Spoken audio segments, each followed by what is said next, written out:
Ay mga katek ko, tingnan nyo. Sobrang dumi oh. Chilled water type nga pala itong ginagawa natin mga katek.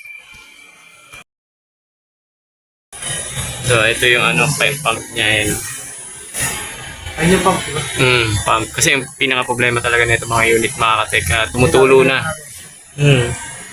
Balik kaka-on pa lang natin talagang tumutulo na si unit, no? Hindi pa siya umabot ng 1 minuto tumutulo na. Ito rin isa yan, yung pump niya. Ayan, hindi na makakahigo. Tingnan natin. Tapos yung unit niya, no? Grabe. Oh, ayan oh. Kita nyo. So, sabi kakalinis lang daw to 2 months ago, pero hindi ko alam pa paano nilinisan. Makikita nyo. Puro jelly na siya.